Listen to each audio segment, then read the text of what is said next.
Les premières années après le viol, surprise pénible. Les livres ne pourront rien pour moi. Ça ne m'était jamais arrivé. Quand, par exemple, en 1984, je suis internée quelques mois, ma première réaction en sortant a été de lire. Le pavillon des enfants fous, Vol au-dessus d'un nid de coucou, Quand j'avais 5 ans, j'aimais tuer. Et les essais sur la psychiatrie, l'internement, la surveillance, l'adolescence. Les livres étaient là, tenaient compagnie, rendaient la chose possible, dissible, partageable. Prison, maladie, maltraitance, drogue, abandon, déportation, tous les traumas ont leur littérature. Mais ce trauma crucial, fondamental, définition première de la féminité, celle qu'on peut prendre par effraction et qui doit rester sans défense, ce trauma-là n'entrait pas en littérature. Aucune femme, après être passée par le viol, n'avait eu recours aux mots pour en faire un sujet de roman. Rien. Ni qui guide, ni qui accompagne. Ça ne passait pas dans le symbolique. C'est extraordinaire qu'entre femmes, on ne dise rien aux jeunes filles. Pas le moindre passage de savoir, de consignes de survie, de conseils pratiques simples, rien. Enfin, en 1990, je monte à Paris pour voir un concert de Limbo Maniac. TGV, je lis Spin. Une certaine Camille Plaga y écrit un article qui m'interpelle et commence par me faire rigoler, dans lequel elle décrit l'effet que lui font les footballeurs sur le terrain. Fascinante bête de sexe pleine d'agressivité.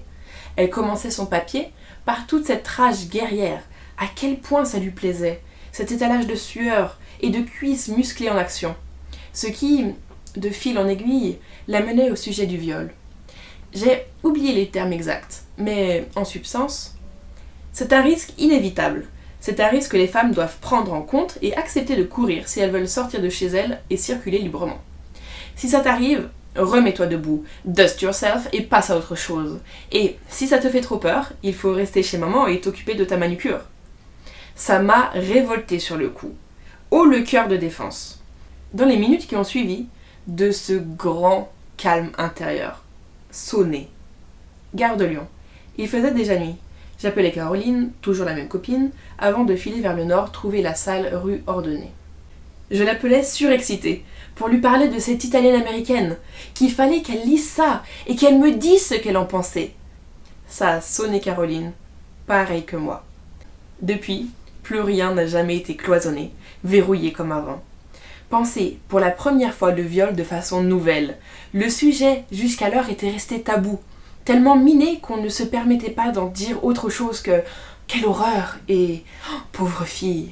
Pour la première fois, quelqu'un valorisait la faculté de s'en remettre plutôt que de s'étendre complaisamment sur les florilèges des traumas. Dévalorisation du viol, de sa portée, de sa résonance. Ça n'annulait rien de ce qui s'était passé, ça n'effaçait rien de ce qu'on avait appris cette nuit-là. Camille Plaga est sans doute la plus controversée des féministes américaines. Elle proposait de penser le viol comme un risque à prendre, inhérent à notre condition de fille, une liberté inouïe de dédramatisation. Oui, on avait été dehors, un espace qui n'était pas à nous.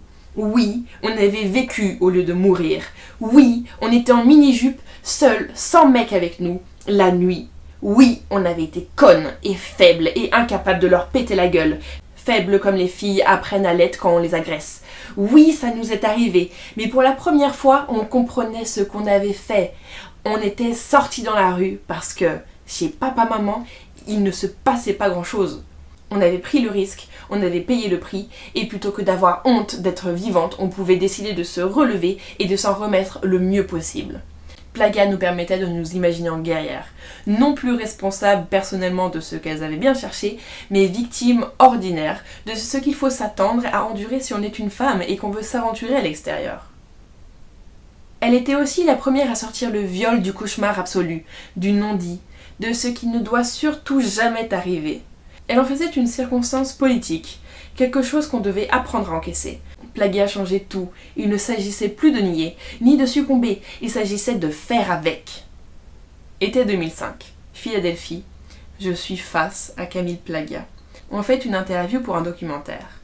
Je hoche la tête avec enthousiasme en écoutant ce qu'elle dit. Dans les années 60, sur les campus, les filles étaient enfermées dans les dortoirs à 10h du soir, alors que les garçons faisaient ce qu'ils voulaient. Nous avons demandé « Pourquoi cette différence de traitement ?» On nous a expliqué « Parce que le monde est dangereux, vous risquez de vous faire violer. » Nous avons répondu Alors, donnez-nous le droit de risquer d'être violés. Parmi les réactions que le récit de mon histoire a suscité, il y a eu celle-ci. Et tu as refait du stop? Encore après? Parce que je racontais que je ne l'avais pas dit à mes parents, de peur qu'ils me bouclent à triple tour, pour mon propre bien. Parce que oui, j'ai refait du stop. Moins pimpante, moins avenante, mais j'ai recommencé. Jusqu'à ce que d'autres punks me donnent l'idée de voyager en prenant des amendes dans le train, je ne connaissais pas d'autre moyen pour aller voir un concert à Toulouse le jeudi et un autre à Lille le samedi. Et à l'époque, voir des concerts était plus important que tout, justifiait de se mettre en danger. Rien ne pouvait être pire que de rester dans ma chambre, loin de la vie, alors qu'il se passait tant de choses dehors. J'ai donc continué d'arriver dans des villes où je ne connaissais personne, de rester seule dans des gares jusqu'à ce qu'elles ferment pour y passer la nuit, ou de dormir dans des années d'immeubles en attendant le train du lendemain. De faire comme si je n'étais pas une fille.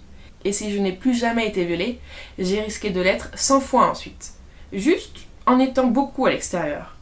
Ce que j'ai vécu à cette époque, à cet âge-là, c'était irremplaçable. Autrement plus intense que d'aller m'enfermer à l'école à prendre la docilité ou de rester chez moi à regarder les magazines. C'était les meilleures années de ma vie, les plus riches et tonitruantes. Et toutes ces saloperies qui sont venues avec, j'ai trouvé les ressources pour les vivre. Mais j'ai scrupuleusement évité de raconter mon histoire parce que je connaissais davantage le jugement. Ah, parce qu'ensuite, tu as continué à faire du stop. Si ça t'a pas calmé, c'est que ça a dû te plaire. Puisque dans le viol, il faut toujours prouver qu'on n'est vraiment pas d'accord. La culpabilité est comme soumise à une attraction morale et non énoncée, qui voudrait qu'elle penche toujours du côté de celle qui s'est fait mettre, plutôt que de celui qui a cogné.